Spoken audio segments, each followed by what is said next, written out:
Hello guys, Guru here. If you're new to the channel or enjoy the content, feel free to subscribe and stay tuned for more top-notch podcast reviews of your favorite series. Peace.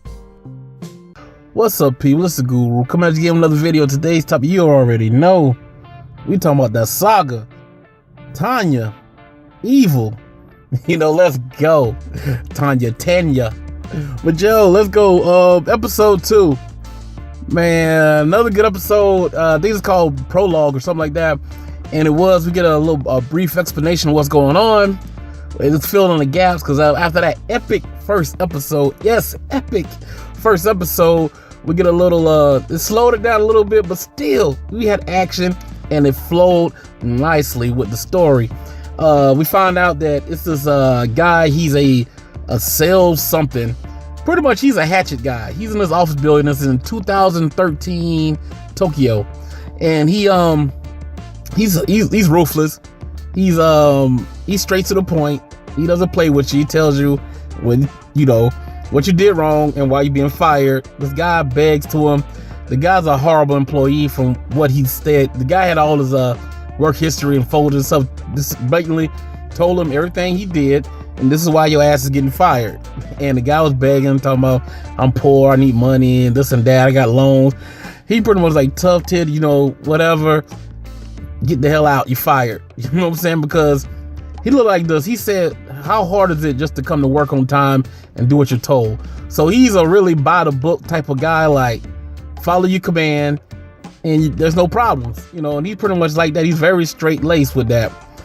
So he's standing on the waiting for the trains, and he's standing reading a book, and the same guy that he fired pushes him onto the tracks, and he's looking like, oh shit, like I'm about to die. How did this happen? Like, where did this come from? And all of a sudden time stops, and he's looking around, and it was awesome the way they did the animation. They animated that scene so perfectly. It almost reminds you of Gantz in a way. But I think the animation was actually way better in this episode than it was in the actual Gantz. Hey, that's just my opinion. But he stands still in front of the train, and it's like slowly moving because he's having this whole conversation, and he's having a conversation with God. But he tells him, like, I don't believe in God, I don't believe in religion, I don't believe in the devil. So he calls the guy Being X. And so, like, it's different people in the crowd that are responding to him, so they jumping from person to person, and I guess, quote unquote, Being X, aka God, if you want to say it, is using other people to speak to him. And it's kind of weird because you see his eyes like darting right, left, right, up, down, trying to see from which person he's speaking from. Like I said, it was a great animated scene, and he said, I'm going to reincarnate you. So he's trying to make him believe in him, because it's like you have no faith or no belief in anything.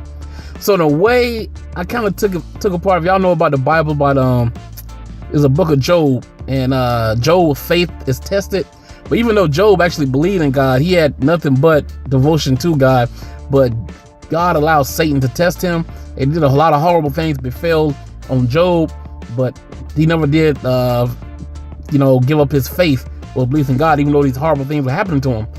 I think it's kind of like this and kind of reverse. It's like he's trying to make, instead of having the devil do it, the Being X is actually put all these bad things upon him to make him believe in him, because right now he has no belief, no faith, and he dies in his accident. He's reincarnated, and he's probably pretty much saying, like, if you don't learn this time around, you're gonna cease to exist. So I guess he actually gonna meet a true death. So he's reincarnated into a little girl, and I'm like, okay, which is cool, and but it goes back into the past. I think it's 1913, some place in Europe called Burrun or something like that. He's a little girl, he grows up, and then like in 1923, so he's in a parallel universe to ours, and he's in the past. And so he finds out that he's poor, he lives in an orphanage, things are bad for him, he realizes it. So he still has his grown man consciousness inside of this little baby. So, but he can only do whatever his body's capable of, because when he was a baby, he was trapped inside of a baby's body. So he can only do what an infant is capable of doing, even though he has his own consciousness. But he can't be like, I'm a baby, but I'm gonna live for 50-pound dumbbell. No, he can only lift whatever the baby can lift. So he's pretty much trapped in his body. So he has to come back, grow up again. But like I said, he's conscious of what's going on, and he becomes a mage. He finds out that he's a mage, and he gets brought to the military, and he doesn't want to get the job that they want to give him because he wants to advance. He still has some ambition, so he gets into this other military program, and to advance, it gets higher and higher. And because he follows the rules, he's by the book, so he advances pretty quickly. But they put him pretty much on the front lines, and he's a scout, and he's attacked, and he goes in. He fights off the intruder, but he's scared as hell because, like I said, he never was a fighter. You know what I'm saying? He pretty much is doing his job as a scout. He got encountered by enemies, and he had to fight. And like I said, he's not a fighter, even though he does have he's pretty much a prodigy when it comes to using this new technology that I forgot what they call it, but he uses sorcery and technology merged together. So he's a prodigy of it. And everybody was like shocked how fast he caught on and everything. So he fights these guys off, and he finds out that he can't win. But he does a suicide attack, which was cool because he blew himself up at the same time. He used his ability to make his shield. So he was almost safe behind the shield, but he's injured badly. Even though it's a girl, Tanya's injured badly. I'm gonna keep calling him. Tanya's is injured badly. She falls down. One of her eyes is messed up. She got burns and cuts in her face, and she falls out of the sky. Which is kind of weird. She wakes up in the hospital. Her legs broke. Her eyes bandaged up. She has cuts and bruises and burns on her body. And they award her some kind of silver medal for her act because she stopped that whole army little crew by herself. Even the guy that saw her do was like, damn, she did a suicide bomb, to do that. So she pretty much like, you know what? Once I get out of this shit, I'm not going back. I'm still off this battlefield. This ain't for me. I ain't built for this. But of course, since she's such a special prodigy, they got and they use her as a symbol. Like, look at this little girl. She's so special. She's what a soldier should be. She has the heart of the country, the empire in her spirit and stuff. And, she's pretty much happy being pretty much a model for this program or whatever. But at the same time, they pushing her to do more things because, like I said, she's a prodigy. So they want her to go further. What's another good episode, man? I was not bored at any part of this episode 2, just like episode 1. It flowed nicely. Animation was crisp. Good story. We got a little bit of a backstory about her, so we can actually move forward. We probably will get a little bit more into this war, and maybe a little bit more into what's going on with the technology and stuff, and the sorcery mixery. There's something got to be going on there. We got to find out. I guess the reason she's a prodigy is because she's some kind of, maybe being X gave her some abilities or something, because he the one that actually put her inside the body. But that's what makes her so much stronger. On top of that, the fact that she has a grown male's consciousness in her body, she probably was able to advance faster.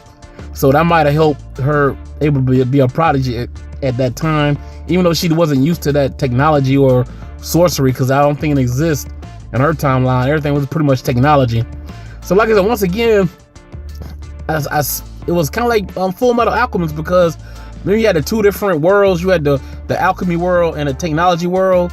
And if you go through the gate, using one world, using the other, and like your alchemy really didn't work too much in one world, just like they didn't have too much technology in the alchemy world. So it's kind of like that. So the parallels there is like in his original world, there's a lot of technology, and this other place he's at is more of this sorcery stuff mixed with technology. But it's also the fact that this is a different time, because he was in 2013 Tokyo, and now he's in 1913 Burin. So that could mean the technology wasn't as advanced, but that technology was advanced when you actually think about it, mixed with that sorcery, the kind of weapons they were using. But I digress. Like I said, Tanya's a beast. You know what I'm saying?